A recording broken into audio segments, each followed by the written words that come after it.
Hey guys, this is Varsha and welcome to VSP classes. आइए आज एक इम्पॉर्टेंट टॉपिक पे चर्चा करेंगे। ये है तो बहुत छोटा सा टॉपिक, लेकिन यहाँ से एक नंबर के क्वेश्चन देखने को ज़रूर मिल जाते हैं। आप कोई भी एग्ज़ाम उठाकर देख लीजिए, C TET, UP TET, REET, KVS, NVS, H TET, यानी कि कोई भी टीचिंग एग्जाम्स उठा के देखिए, आपको विश्लेषण विधि और संश्लेषण विधि में अंतर जो है उससे एक नंबर का क्वेश्चन जरूर पूछा जाता है। यानी कि क्या होता है विश्लेषण विधि, इसकी विधियाँ कौन कौन सी हैं, इसके गुण कौन कौन से हैं, और विश्लेषण और संश्लेषण विधि के दोष कौन कौन से होते हैं। ठीक है, तो आप जो है आज हम बात करेंगे इस सेशन में analysis method and synthesis method, इन दोनों के बारे में कि क्या होते हैं ये और इनका यूज़ कहाँ कहाँ किया जाता है, कौन से प्राथमिक स्तर में किसका यूज़ किया जाता है और उच्च प्राथमिक स्तर में किसका यूज़ किया जाता है। इन सारे मसलों पे आज हम बात करेंगे। तो अगर वीडियो पसंद आएगा तो लाइक और शेयर कर दीजिएगा। आइए शुरू करते हैं। सबसे पहले हम बात करेंगे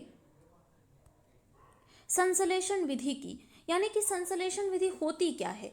देखिए, सबसे पहले आप देखिए कि जब किसी भी चीज़ को, छोटे छोटे हिस्सों को जब हम जोड़कर किसी समस्या का हल निकालते हैं, उसे ही हम क्या कहते हैं, संश्लेषण विधि कहते हैं। ठीक है, और ये विधि क्या होती है, अगर हम इसको देखें तो यह एक शिक्षण विधि है। संश्लेषण और विश्लेषण क्या कौन सी विधि है, यह एक शिक्षण विधि है। इस विधि में ज्ञात से अज्ञात की ओर जाते हैं। अर्थात क्या होता है, पहले से ज्ञात जो तथ्य एवं सूत्र होते हैं उसकी सहायता से हम किस पर पहुंचते हैं, जो नए तथ्य या समस्या को हल करने की जो विधि होती है उसे ही हम क्या कहते हैं, संश्लेषण विधि कहते हैं। यानी इसमें देखिए होता क्या है कि यह विधि अगर कहें तो बहुत ही सरल और सुविधाजनक विधि होती है। ठीक है, और इसके अगर हम थोड़ी सी गुणों की बात कर लेते हैं तो इसमें समय व परिश्रम की भी बचत होती है।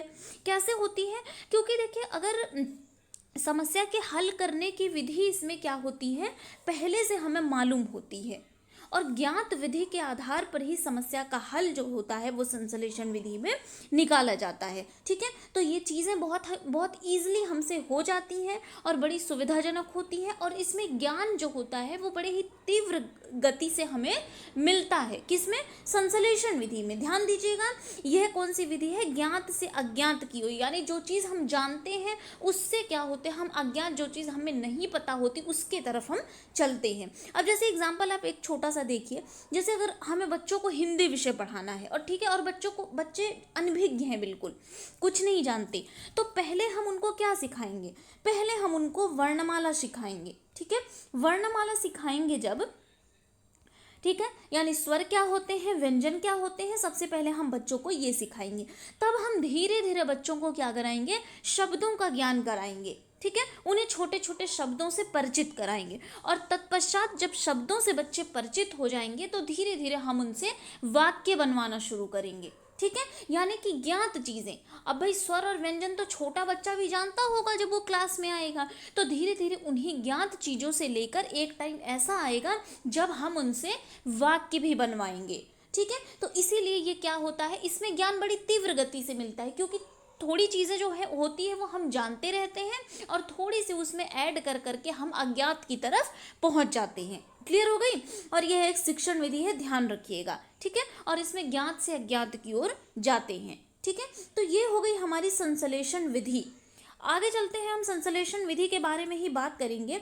अभी हमने बात करी कि इस विधि में ज्ञात से अज्ञात की ओर जाते हैं, यानी पहले जो चीज़ हम जानते हैं उसके बारे में, और फिर हम जो चीज़ नहीं जानते हैं उस विषय पर हम पहुंचते हैं। क्लियर, इस विधि का उपयोग प्राथमिक स्तर की कक्षाओं के लिए उपयोगी होता है।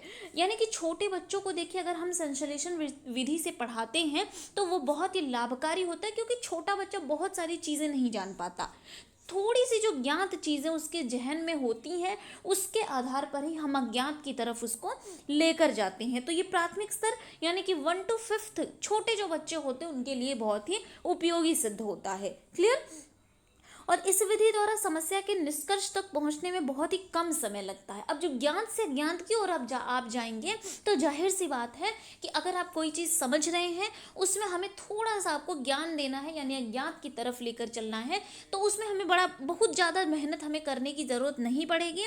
तो यहाँ समस्या के निष्कर्ष तक पहुँचने में बहुत ही कम समय लगता है। ठीक है, संश्लेषण विधि में। आगे संश्लेषण विधि में ही बात करेंगे। संश्लेषण विधि से बालक में नीरसता की भावना उत्पन्न नहीं होती। कैसे नहीं होती? जब बच्चा कुछ ना कुछ जानता रहेगा, वर्णमाला जब बच्चा जानेगा, स्वर व्यंजन जानेगा, उसमें हम उसको धीरे धीरे शब्द सिखाएंगे और फिर वाक्य सिखाएंगे, तो बच्चे को ऐसा लगेगा कि वो चीज़ें जानता है, ठीक है, तो वो इंटरेस्ट लेकर सीखने की कोशिश करेगा और उसमें नीरसता की भावना नहीं आएगी, यानी कि सक्रिय भूमिका निभाएगा कक्षा में। क्लियर? नेक्स्ट पॉइंट है, संश्लेषण विधि बालकों को खोज करने का अवसर प्रदान नहीं करती। क्यों नहीं करती? अब जब बच्चा ज्ञात चीज़ों से अज्ञात की तरफ जाता है, यानी थोड़ी बहुत चीज़ें उसको पता होती है, तो एक जो खोज वाली प्रवृत्ति होती है वो बच्चों में नहीं पाई जाती है, ठीक है।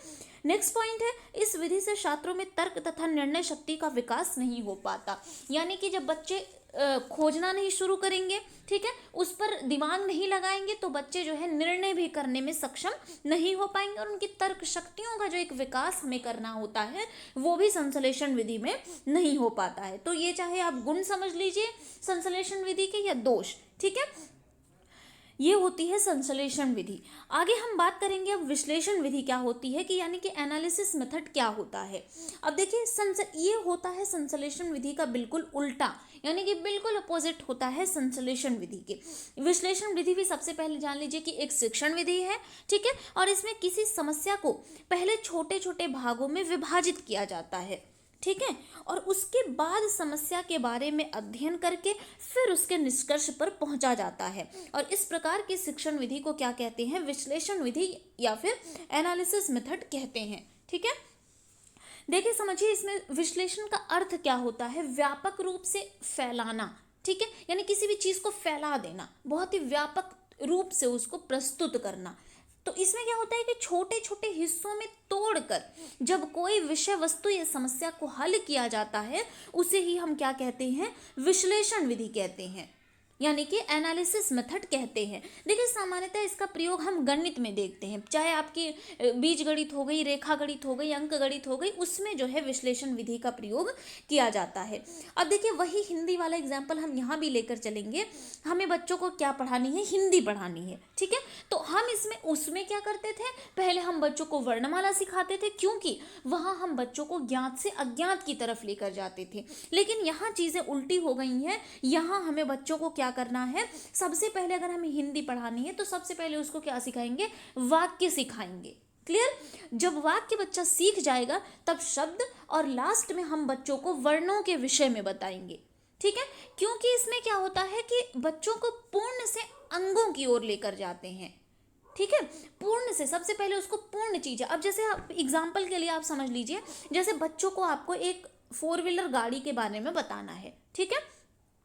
अब अगर इस गाड़ी के बारे में आपको बताना है तो सबसे पहले आपको गाड़ी के बारे में बताना होगा कि ये कौन सी गाड़ी होती है और इसकी क्वालिटी क्या क्या होती है, ठीक है, यानी कि इसके मेरिट और डिसमेरिट क्या होती हैं, ये सब कुछ बताना है। तब उसके छोटे छोटे अंगों के बारे में बताना है कि इसमें इतनी सीट रहती है, इसका स्टीयरिंग इस तरफ रहता है। क्लियर? तो सबसे पहले हमें गाड़ी के पूरे के बारे में बता देना है, यानी कि पहले पूर्ण रूप से उसको बताना है, फिर उसके अंगों की तरफ हमको जाना है। किसमें?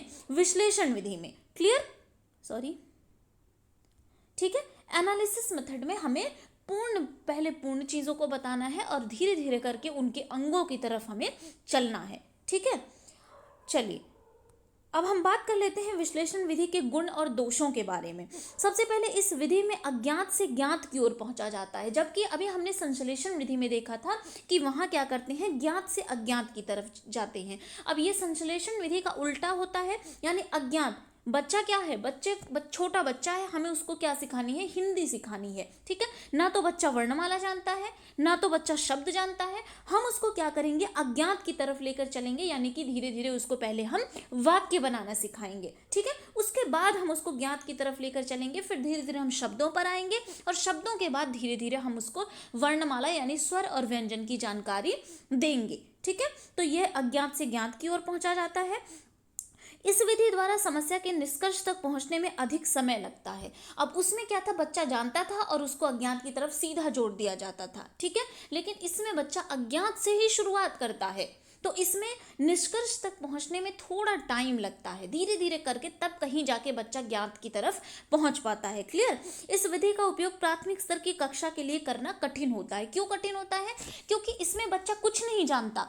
अगर एक छोटा बच्चा क्लास में आता है, आप उसको डायरेक्ट अगर वाक्य पढ़ाना, सेंटेंस बताना शुरू करेंगे तो उसके सिर के ऊपर से उड़ना शुरू हो जाएगा। ठीक है, तो ये प्राथमिक स्तर यानी प्राथमिक स्तर 1 to 5 का बच्चा है, बहुत ही छोटा है, तो वो उसको पढ़ाने के लिए इस विधि में बहुत ही कठिनाई होती है। किसमें? विश्लेषण विधि में। क्लियर। आगे चलते हैं हम।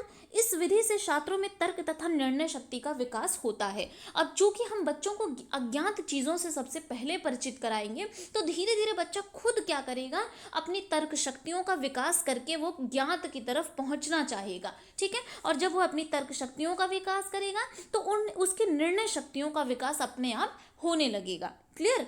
नेक्स्ट पॉइंट है, विश्लेषण विधि बालकों को खोज करने का अवसर प्रदान करती है। अब जब बच्चे को अज्ञात से ज्ञात की तरफ लेकर जाना है, तो बच्चा जाहिर सी बात है कि अपना दिमाग लगाएगा कि कहाँ ये चीजें जाकर मिल रही हैं। ठीक है, तो उसको खोज करने का एक जो अवसर है वो प्रदान हो जा रहा है। क्लियर। और विश्लेषण विधि एक कठिन विधि होने के कारण इससे बालक में नीरसता की भावना उत्पन्न होती है। अब वहाँ क्या था कि बच्चा जो है वो सक्रिय भूमिका कक्षा में निभाता था, क्योंकि उसको बहुत सारी चीज़ें पता होती थी। लेकिन यहाँ पे चीज़ें उल्टी हैं, यहाँ पे बच्चों को कुछ नहीं पता, और जब आपको कुछ भी नहीं पता और आपको कक्षा में बड़ी बड़ी चीज़ें बताई जाएंगी तो वो आपके सिर के ऊपर से चली जाएंगे, और आप जो है आप इंटरेस्ट नहीं ले पाएंगे कक्षा में, आप यानी कि आप सक्रिय भूमिका कक्षा में नहीं निभा पाएंगे, और इस वजह से बच्चे में क्या होता है, एक नीरसता की भावना विकसित हो जाती है। क्लियर। ये कुछ गुण और दोष के बारे में हमने चर्चा कर ली विश्लेषण विधि के। ठीक है, तो ये थे हमारे विश्लेषण और संश्लेषण विधि में अंतर क्या होता है, दोनों के गुण क्या होते हैं और दोनों के दोष क्या होते हैं, इनके बारे में आज हमने चर्चा करी थी। तो उम्मीद करती हूँ कि आपको संश्लेषण और विश्लेषण विधि बहुत अच्छे से समझ आ गई होगी। ठीक है, तो अगर वीडियो पसंद आया होगा तो लाइक और शेयर कर दीजिएगा, चैनल को सब्सक्राइब कर दीजिए, बेल आइकन को प्रेस कर लीजिए ताकि लेटेस्ट नोटिफिकेशन आपको मिलती रहे। Thank you.